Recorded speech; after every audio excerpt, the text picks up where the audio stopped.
En el corazón vibrante de Italia, donde la historia se entrelaza con la fe, una historia extraordinaria comienza a revelarse, una que desafía la comprensión y toca lo más profundo del alma. Esta no es una fábula antigua, sino el relato de un joven de nuestro tiempo, cuyas palabras, pronunciadas con la inocencia de la juventud y la profundidad de un alma sabia, delinearon su propio destino con una precisión asombrosa. Un destino que, para incredulidad de muchos, se cumplió al pie de la letra. Hablamos de Carlo Acutis, el ciberapóstol, el beato, que hoy inspira a millones. Pero no es su vida pública lo que hoy nos convoca, sino una serie de revelaciones íntimas, un conjunto de frases susurradas a su primo, que hoy, con la perspectiva del tiempo, resuenan como profecías cumplidas. Prepárense para escuchar el testimonio de quien fue testigo directo, de quien al principio dudó, pero que hoy no tiene más remedio que admitir la innegable verdad.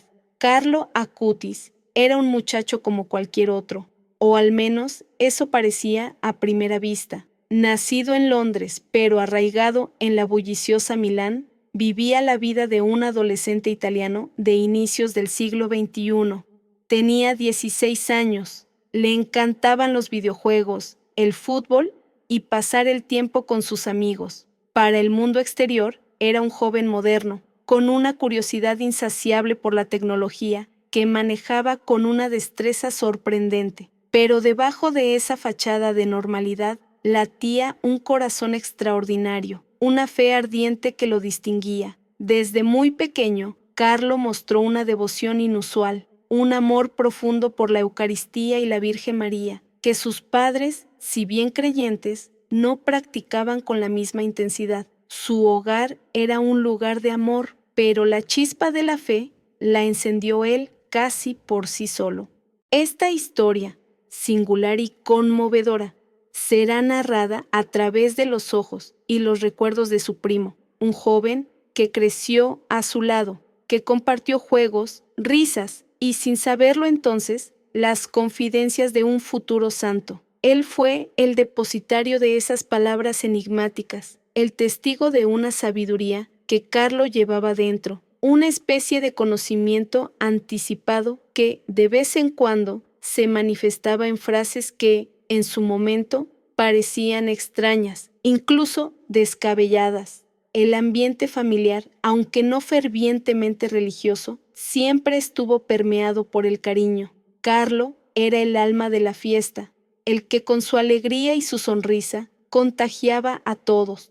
Pero esa alegría no era superficial, brotaba de una fuente más profunda. Desde niño, Carlo demostró una madurez que iba más allá de sus años. Recuerdo anécdotas de cuando tenía apenas 7 u 8 años, donde hablaba de la vida, de la muerte, del cielo, con una lucidez que me dejaba perplejo. No eran solo las repeticiones de lo que había oído en catequesis, era una comprensión profunda, una conexión palpable con lo divino que a mí, a esa edad, me resultaba ajena.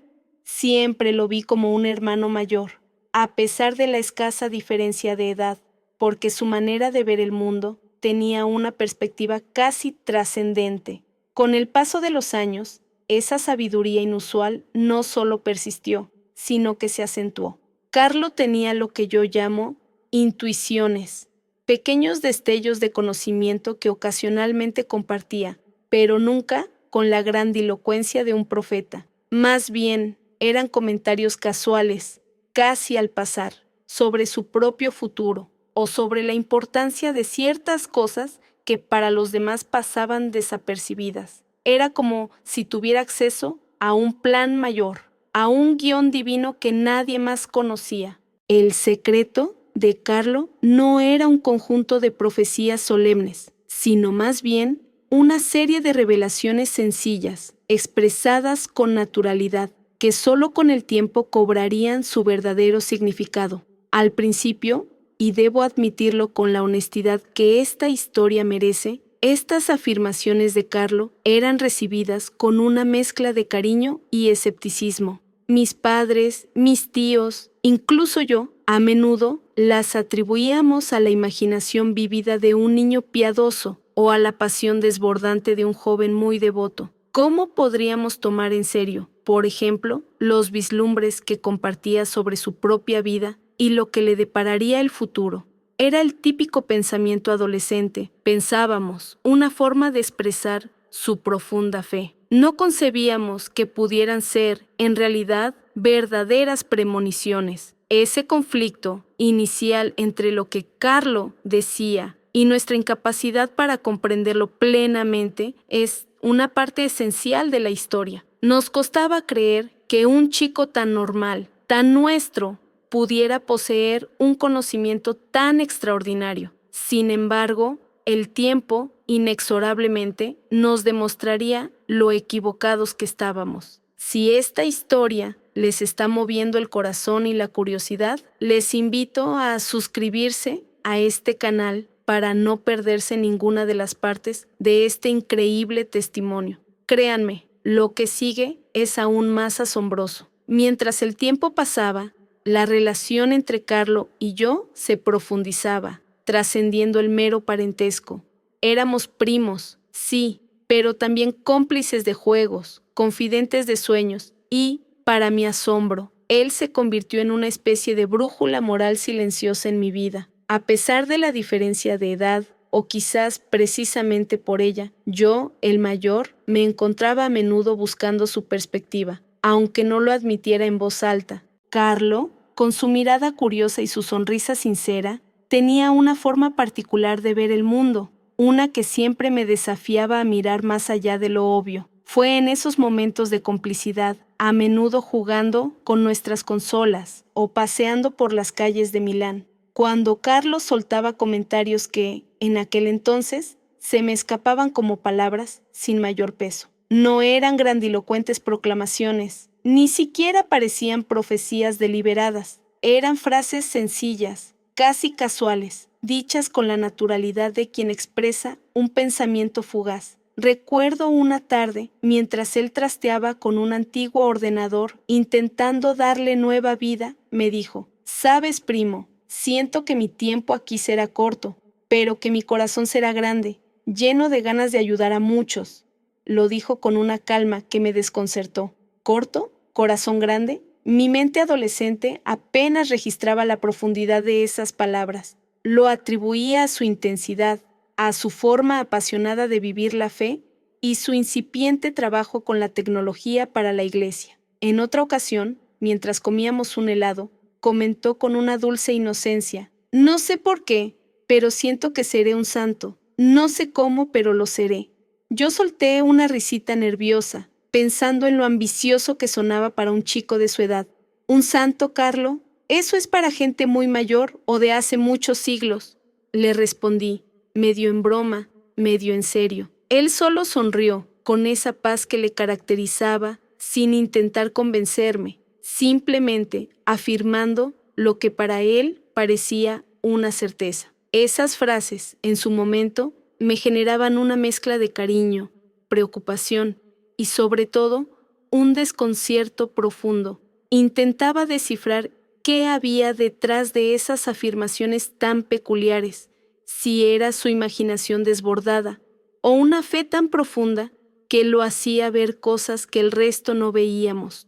Lentamente, casi sin darme cuenta, la influencia de Carlo comenzó a sembrar semillas en mi interior. Mis dudas sobre la fe, mi escepticismo juvenil, empezaron a resquebrajarse. Él no predicaba, no me sermonizaba, simplemente vivía su fe con una autenticidad tan arrolladora que me obligaba a cuestionar la mía. Verlo tan genuinamente feliz en su entrega, tan ajeno a las preocupaciones mundanas que a mí me agobiaban, me hizo pensar. Carlo se convirtió, para mí, en una especie de mentor silencioso, un espejo donde se reflejaban mis propias inquietudes espirituales. La paradoja era que, mientras Carlo hablaba de un futuro corto, él era la imagen de la vitalidad. Era un joven sano, lleno de energía, con una agilidad intelectual y una curiosidad insaciable. Lo veías corretear, jugar a la pelota, meterse en sus proyectos tecnológicos,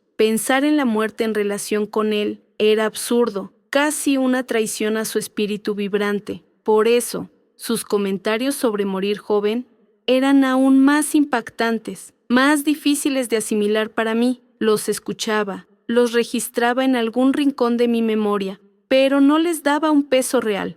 ¿Cómo algo así podría ser cierto para alguien tan lleno de vida? En esa época, Carlo ya empezaba a dar sus primeros pasos como apóstol digital. Con una precocidad asombrosa, utilizaba Internet para difundir la palabra de Dios. Estaba creando páginas web, organizando exposiciones virtuales sobre los milagros eucarísticos y las apariciones marianas. Su mente brillante veía el potencial evangelizador de la red mucho antes que muchos adultos. Recuerdo verlo pegado a la pantalla, con esa determinación que ponía en todo, tecleando sin cesar, construyendo puentes digitales hacia la fe. La ironía de un chico que hablaba de un futuro corto, pero que construía un legado digital que parecía destinado a trascender el tiempo, era algo que escapaba a mi entendimiento en aquel momento. No podía percibir la magnitud de esas palabras ni el impacto que tendrían en la vida de millones. La repentina e implacable irrupción de la enfermedad en la vida de Carlo Acutis fue un golpe devastador para todos, especialmente para su primo. Una leucemia fulminante, un diagnóstico que caía como el rayo en una tarde de cielo despejado, destrozando la normalidad de una existencia vibrante. Nadie podía creer que un joven tan lleno de vida, tan enérgico y con tantos planes pudiera ser arrebatado tan rápidamente. El primo sintió como el suelo se abría bajo sus pies. La incredulidad inicial pronto dio paso a un dolor sordo, a una punzada constante de preocupación y desesperación. En medio de ese torbellino de emociones, una y otra vez las palabras de Carlo resonaban en la mente de su primo. Aquellas frases casuales, casi susurradas, sobre morir joven y su corazón grande, que en su momento parecieron la fantasía inocente de un muchacho muy devoto, adquirieron ahora una resonancia aterradora y un significado dolorosamente real. Cada día que la enfermedad avanzaba, cada informe médico que confirmaba la gravedad de su estado, era un eco más fuerte de aquellas premoniciones. Las palabras de Carlo ya no eran enigmáticas, eran una profecía que se cumplía ante sus ojos, con una precisión que helaba la sangre. A pesar de la virulencia de la dolencia, la actitud de Carlo ante su sufrimiento fue lo que más impresionó y conmovió a su primo y a todos los que le rodeaban. Lejos de la desesperación o la queja, Carlo mostró una serenidad asombrosa. Aceptó su enfermedad con una paz que desafiaba toda lógica humana. Ofreció sus dolores, cada punción, cada fiebre, cada momento de debilidad, por el Papa y por la Iglesia, como si su agonía fuera el combustible de una oración constante. Su rostro, aunque pálido y demacrado, irradiaba una luz interior que dejaba a sus seres queridos sin aliento. Las conversaciones en los días finales fueron grabadas a fuego en la memoria de su primo. A pesar de su extrema debilidad física, Carlo mantuvo una lucidez mental y espiritual que parecía milagrosa. Sus reflexiones no eran las de un agonizante, sino las de un sabio que contemplaba la eternidad. Discutieron sobre el cielo, sobre el propósito del sufrimiento, sobre la certeza de la resurrección. Carlo hablaba con una convicción que iba más allá de la fe aprendida. Era una fe vivida, experimentada. En uno de esos encuentros, con la voz apenas un hilo, Carlo le confesó a su primo, con una mirada profunda y una sonrisa tenue, algo aún más específico sobre su futuro, después de la muerte, sobre cómo su breve paso por la tierra serviría para llevar a muchos a Dios. No era una fanfarronería, sino una constatación tranquila, un conocimiento íntimo. El asombro del primo ante la fortaleza espiritual de Carlo, en medio de un dolor físico tan grande, era indescriptible. Era como contemplar un milagro diario, la encarnación de la fe en su forma más pura. Carlo, el amigo, el confidente, se estaba transformando ante sus ojos en una figura monumental, un faro de esperanza en la oscuridad de la enfermedad. La profunda tristeza por la inminente pérdida se mezclaba con una confusión abrumadora por la asombrosa coincidencia entre las palabras de Carlo y una realidad ineludible. El primo se sentía desarmado, incapaz de procesar la magnitud de lo que estaba presenciando. Los días se escurrían entre los dedos como arena fina. Cada amanecer acercaba el cumplimiento final de aquellas palabras que ahora resonaban con una autoridad indiscutible. El fin, aunque indeseado, se acercaba, sellando con dolorosa precisión el destino que Carlo había intuido y compartido.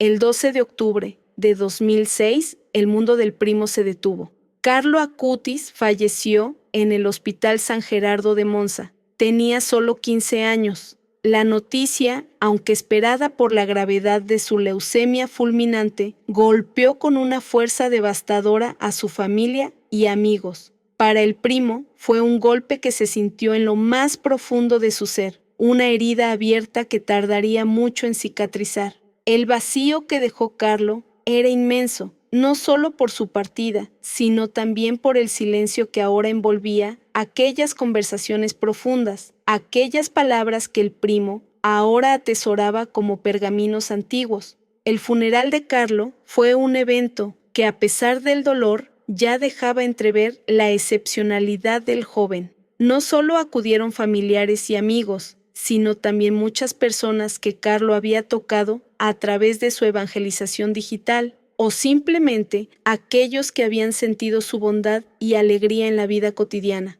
Incluso en esos momentos de luto, el primo sentía una atmósfera de especial santidad alrededor del cuerpo de Carlo, una paz que trascendía la tristeza. Había algo más grande, algo que, en su mente, conectaba directamente con aquellas intuiciones que Carlo había compartido. Tras la muerte de Carlo, el primo se convirtió en una especie de custodio involuntario de sus palabras. Él era uno de los pocos que conocía las profecías íntimas de Carlo, esas frases aparentemente sencillas que ahora resonaban con una precisión escalofriante. Las guardaba en lo más recóndito de su memoria, como un tesoro sagrado, aún sin comprender del todo la magnitud de su significado.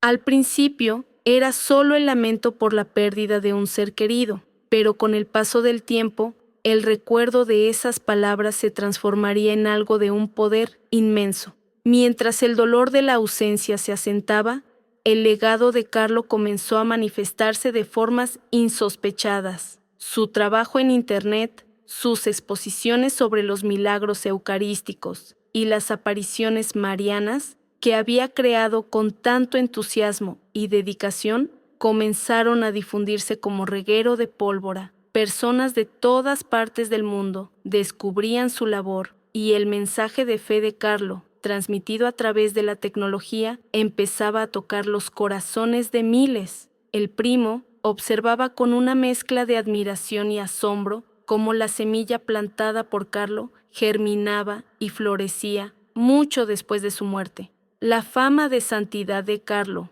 que ya se había gestado en vida entre quienes le conocían, comenzó a crecer exponencialmente. Testimonios sobre su bondad, su fe inquebrantable y su trabajo incansable por compartir el Evangelio inundaban las diócesis. La gente hablaba de un santo de la red, un muchacho que había vivido la fe de una manera radicalmente moderna. Esta creciente devoción llevó, apenas unos años después de su fallecimiento, a la inesperada apertura de su proceso de beatificación.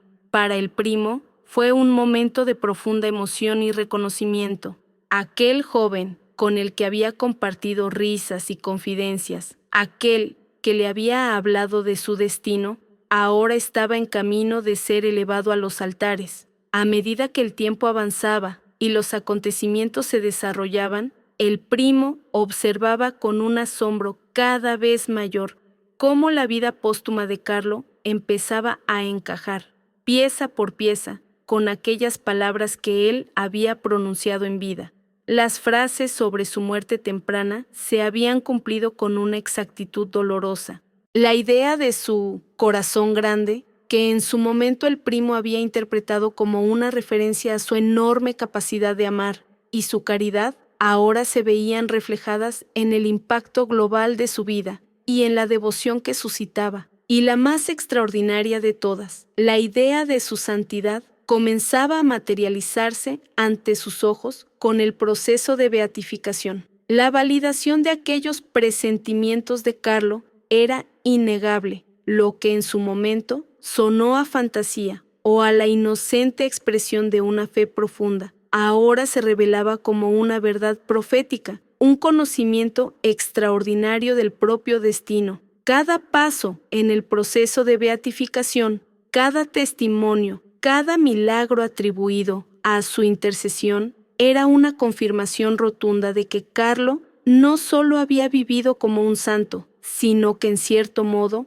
había predicho su propio camino hacia la santidad. El primo, que había sido testigo de todo desde el principio, sentía cómo su escepticismo inicial se desvanecía por completo, reemplazado por una convicción inquebrantable. Las palabras de Carlo eran un faro que iluminaba su verdad. La inminente pérdida se consumó y Carlo Acutis partió de este mundo. Sin embargo, su historia, lejos de terminar, apenas comenzaba a desplegarse en una serie de eventos que asombrarían al mundo y validarían cada una de sus premoniciones. El primero de estos acontecimientos, y quizás el más impactante para la Iglesia Católica, fue el milagro atribuido a su intercesión que abriría las puertas a su beatificación. Se trataba de un niño brasileño de Campo Grande llamado Mateus, que sufría de una grave anomalía congénita del páncreas, una condición que le provocaba vómitos constantes e impedía su crecimiento. Su situación era desesperada. Su madre, profundamente católica, rezó con fervor a Carlo Acutis, quien ya gozaba de una incipiente fama de santidad entre las comunidades más devotas. Un día, Mateus tocó una reliquia de Carlo y, de forma instantánea, fue curado. Los médicos no encontraron explicación a su recuperación. Este milagro, meticulosamente investigado y verificado por la ciencia y por la Iglesia, fue el punto de inflexión. Pero el asombro no terminó ahí. En 2020, como parte del proceso de beatificación, se llevó a cabo la exhumación del cuerpo de Carlo Acutis. Este momento fue crucial y conmovió al mundo entero. Contra todo pronóstico, su cuerpo fue encontrado incorrupto, o al menos con una integridad sorprendente, a pesar de los años transcurridos desde su muerte. Su rostro, aunque con signos de descomposición, conservaba una expresión serena, casi de paz, que dejó a todos los presentes sin aliento. Verlo allí, después de tanto tiempo, con su ropa de adolescente y esa expresión tan característica, fue como si el tiempo se hubiera detenido. Este evento no solo reforzó su fama de santidad entre los fieles, sino que también capturó la atención de los medios de comunicación globales, presentando a Carlo Acutis a un público aún más amplio. Para el primo de Carlo, cada uno de estos acontecimientos fue una confirmación definitiva. Las palabras de Carlo, antes susurradas en la intimidad, ahora resonaban con la fuerza de una verdad irrefutable. Ya no eran meras fantasías o buenos deseos de un joven devoto, sino revelaciones extraordinarias que se materializaban ante los ojos de todos. El milagro de Mateus y la incorruptibilidad del cuerpo de Carlo eliminaron cualquier vestigio de duda que pudiera haber quedado. Era la prueba tangible de que su amigo, su confidente, había sido un alma elegida, un instrumento en las manos de Dios. Impulsado por esta certeza, el primo de Carlo comenzó a compartir sus recuerdos, al principio en círculos más íntimos, con amigos y familiares que también habían sido testigos de la asombrosa vida de Carlo. Luego, de manera más pública, a medida que la figura de Carlo Acutis crecía en prominencia. Sentía una profunda necesidad de dar testimonio de la verdad, de lo que Carlo le había dicho, de cómo había anticipado su propio destino con una claridad que ahora resultaba espeluznante en su precisión. Cada entrevista, cada conversación, era una oportunidad para desvelar la profunda conexión entre las palabras proféticas de Carlo y los milagros que ahora se manifestaban. La culminación de este proceso llegó el 10 de octubre de 2020, con la beatificación de Carlo Acutis en Asís. La ceremonia fue un evento global, retransmitido a millones de personas. Ver a Carlo ser proclamado beato fue una explosión de emociones para su primo. Era la validación suprema de todas sus profecías, la de morir joven, la de tener un corazón grande y la de ser un santo. Carlo había hablado de ello con tanta naturalidad, como si supiera exactamente lo que le deparaba el futuro. La beatificación no solo confirmaba su santidad, sino que también era el cumplimiento literal de aquellas conversaciones que compartieron, un testimonio viviente de fe y destino. El impacto en la fe del primo de Carlo fue transformador. Su escepticismo inicial, la incredulidad ante las afirmaciones de un adolescente, se había desvanecido por completo, reemplazado por una fe profunda y convencida. Carlo, a través de su vida, su muerte y los milagros posteriores, había sembrado en él una semilla de certeza que ahora florecía. La historia de Carlo no era solo un relato ajeno, sino una experiencia personal que había redefinido su propia relación con lo divino. Él había sido testigo de lo extraordinario, de cómo un joven normal, con su pasión por la fe y la tecnología, se había convertido en un faro de luz para el mundo, cumpliendo paso a paso cada una de sus propias palabras predichas. La difusión del mensaje de Carlo Acutis, con el paso de los años, trascendió las fronteras de su natal Italia y se propagó como la luz de un faro por todo el mundo, especialmente entre los jóvenes. Su figura, antes un secreto familiar, se convirtió en un estandarte de la evangelización digital, un testimonio vivo de fe en la era de Internet. Sus exposiciones sobre milagros eucarísticos, sus reflexiones sobre la Eucaristía como la autopista al cielo, sus palabras sobre la importancia del rosario y la confesión encontraron un eco profundo en millones de corazones. La tecnología, que él tanto amó y dominó, se transformó en la herramienta perfecta para llevar su legado a cada rincón del planeta, demostrando que la santidad no era algo del pasado o para unos pocos elegidos, sino una posibilidad tangible para las nuevas generaciones. En este torbellino de reconocimiento global, el primo de Carlo emergió como un testigo viviente de su historia más íntima. No buscó el protagonismo, pero su cercanía a Carlo, haber compartido los años formativos y, sobre todo, haber sido depositario de aquellas confidencias premonitorias, le otorgó una autoridad moral única. Con una humildad profunda, comenzó a compartir sus recuerdos, las palabras que su primo le confió, contribuyendo a tejer el tapiz de la vida de Carlo con detalles personales y emotivos. Sus testimonios no solo confirmaban la santidad excepcional de Carlo, sino que también revelaban la humanidad detrás del joven beato, haciendo su historia aún más inspiradora y accesible. Una de las reflexiones más recurrentes entre quienes conocían a Carlo era precisamente la de su asombrosa normalidad. A pesar de sus extraordinarios dones espirituales, su precoz sabiduría y sus intuiciones proféticas, Carlo era un joven como cualquier otro. Le gustaba jugar al fútbol, iba a la escuela, disfrutaba de la tecnología, tenía amigos y enfrentaba los desafíos propios de su edad. Esta aparente normalidad, combinada con su profunda vida interior y su caridad desbordante, lo hacía aún más cercano y ejemplar. Demostraba que la santidad no exigía una vida apartada del mundo, sino una entrega total a Dios y al prójimo en las circunstancias cotidianas. Su primo que había compartido esa cotidianidad con él, era el mejor ejemplo de cómo Carlo integraba su fe en cada aspecto de su existencia. El misterio de las revelaciones de Carlo, sin embargo, seguía siendo un tema de profunda reflexión. ¿Cómo pudo este joven intuir su futuro con tanta precisión? Era una gracia especial, un don profético, una profunda sintonía con la voluntad divina. Para su primo, no había otra explicación plausible que la intervención de lo divino.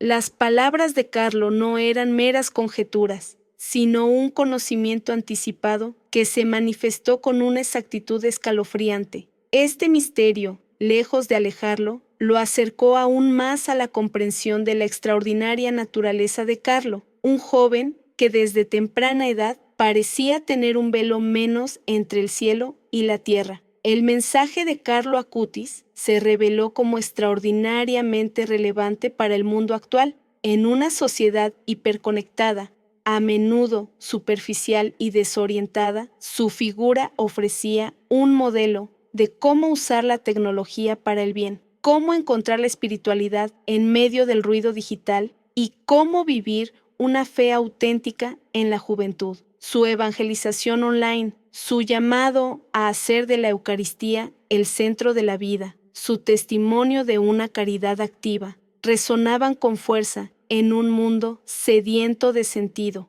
Carlo no solo había predicho su futuro, sino que había intuido las necesidades del futuro de la Iglesia y del mundo. La trascendencia de la amistad entre Carlo y su primo se manifestó como un pilar fundamental para la transmisión de su legado. Lo que comenzó como un vínculo familiar y de camaradería se transformó en una relación de profunda confianza, donde Carlo se permitió ser vulnerable y compartir sus pensamientos más íntimos. El primo, a su vez, se convirtió en el custodio de esas palabras, en el eco de una voz que el tiempo y la muerte no pudieron silenciar. Su testimonio personal no solo enriqueció la narrativa oficial de la vida de Carlo, sino que también le dio un rostro más humano y cercano a su santidad. El primo, ahora con una perspectiva más madura y una fe fortalecida, sentía una mezcla de inmenso honor y una profunda responsabilidad. El honor de haber sido confidente de un futuro santo, de haber presenciado de primera mano el despliegue de una vida tan extraordinaria, y la responsabilidad de compartir su historia, de recordar cada detalle, cada conversación, cada mirada, para que el mensaje de Carlo Acutis continuara inspirando a otros. Su relato no era solo una anécdota, sino un testimonio de la gracia divina operando en la vida de un muchacho que con su sencillez y su fe inquebrantable logró tocar el corazón del mundo. Las palabras de Carlo Acutis sobre su futuro se cumplieron con una precisión asombrosa, dejando una huella indeleble en la historia de la fe. Su vida, breve pero intensamente vivida, su inesperada muerte y su eventual beatificación no son meras coincidencias, sino la prueba irrefutable de que sus intuiciones eran,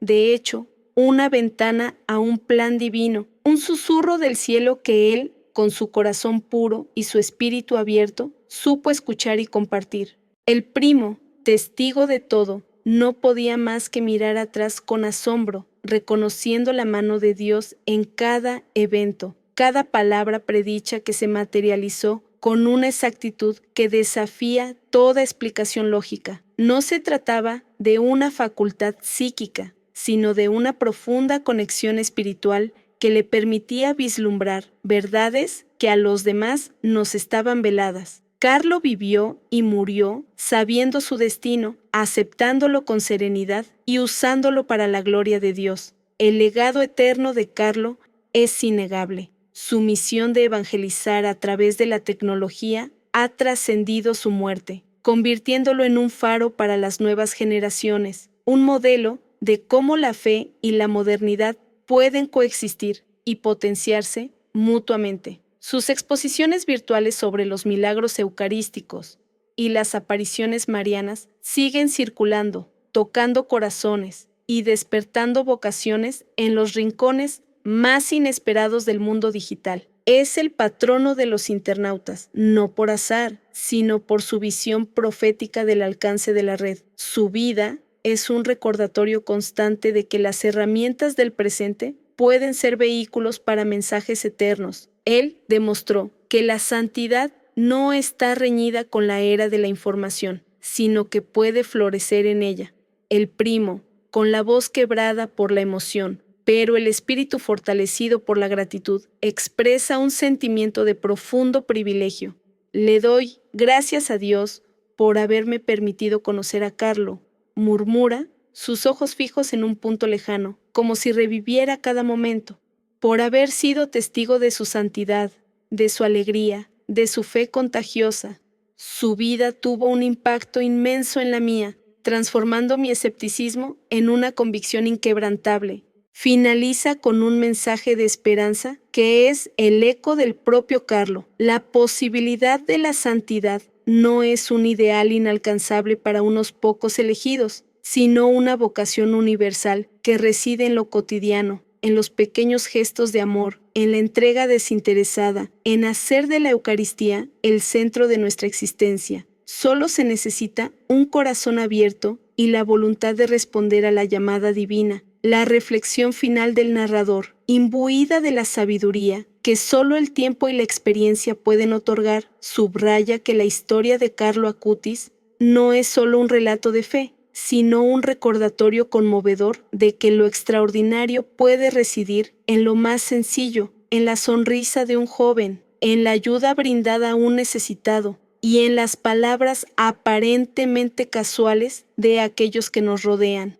A veces, las mayores verdades se nos presentan de la forma más humilde, envueltas en la cotidianidad. Carlo, en su aparente normalidad, ocultaba una profundidad espiritual que pocos podían percibir inicialmente. El poder de las palabras de fe se manifiesta de manera sublime en esta historia. Cómo las confesiones íntimas de un joven, sus intuiciones sobre su propio destino, se convirtieron no solo en una guía para su vida, sino en un mensaje universal de amor, esperanza y testimonio cristiano. Es un testimonio de que la fe verdadera tiene la capacidad de prever, de consolar y de iluminar. Las palabras de Carlo, tan personales en su origen, se han convertido en un faro para incontables almas sedientas de sentido y propósito. Esperamos que esta increíble historia de fe y cumplimiento les haya conmovido tanto como a nosotros. Si aún no lo han hecho, les invitamos a suscribirse a nuestro canal para que no se pierdan más relatos que inspiran y transforman. Dejen sus comentarios abajo y compartan con nosotros qué les ha parecido la vida y el legado de Carlo Acutis. Su opinión es muy valiosa para nosotros. Y no olviden compartir este video con aquellos a quienes creen que esta historia puede tocarles el corazón. Hasta la próxima.